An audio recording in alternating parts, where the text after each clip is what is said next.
notamment des femmes portant le voile et défendant cette position au nom des pratiques racistes dans la société française. On voit aujourd'hui que Elisabeth Badinter part sur la critique de la victimisation au profit, finalement, de montrer du doigt les femmes portant la burqa comme des agents actifs d'un certain prosélytisme.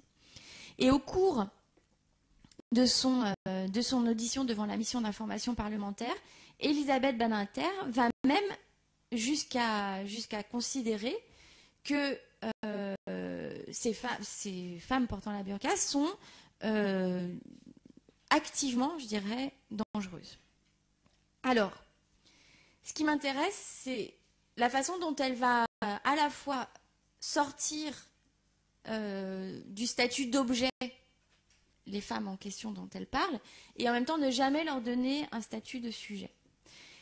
Et à partir de là, je vais essayer de conclure mon intervention sur cette idée, donc à partir des 3 points d'Elisabeth Badinter. Ce vers quoi nous amène Elisabeth Badinter, c'est sur une nouvelle conception nationalisée non seulement du rapport de genre, mais de la façon dont on peut comprendre justement l'existence sociale aujourd'hui en France. Alors je vous cite, je suis désolée, c'est une citation un peu longue, c'est celle d'Elisabeth Badinter, elle est tout à fait exacte, j'ai retranscrite, et je vais essayer d'aller doucement parce qu'elle me semble importante. Donc c'est toujours les propos tenus par Elisabeth Badinter lors de son audition.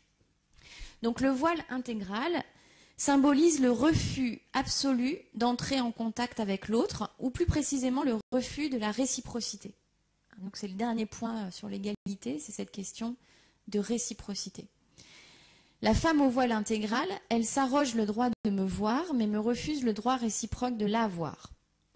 Outre la violence symbolique que représente cette non-réciprocité, je ne peux m'empêcher d'y voir une sorte de contradiction pathologique. D'une part, on refuse de montrer son visage sous prétexte de ne pas être l'objet de regards impurs. Entre vous et moi, drôle de vision des hommes que de penser que tous les hommes qui regardent une femme ne rêvent que de la violer. De l'autre, on se livre à une véritable exhibition de soi, car tout le monde regarde cet objet non identifié. Est-ce une femme? Est-ce un homme? Est-ce une moche? Est-ce une beauté mystérieuse? Bref, on devient un objet de fantasme. Dans cette possibilité d'être regardé sans être vu, et soi-même de regarder l'autre sans qu'il me voie, je perçois de mon point de vue la satisfaction d'une triple jouissance perverse. La jouissance de la toute-puissance sur l'autre par la non-réciprocité, la jouissance exhibitionniste et la jouissance voyeuriste.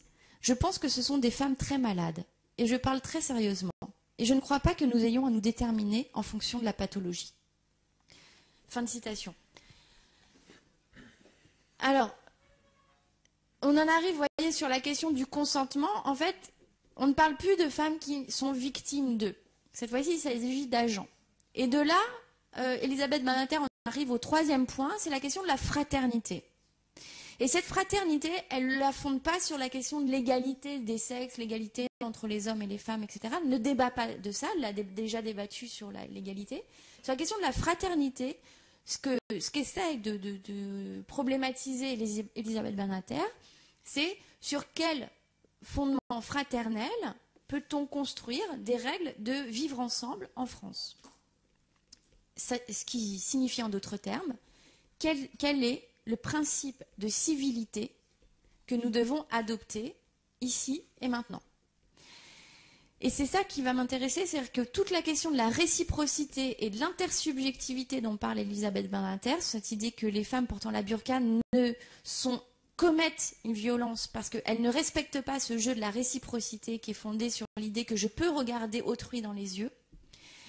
C'est là-dessus qu'elle va, au fond, montrer, elle va rabattre fraternité sur civilité, civilité sur reconnaissance,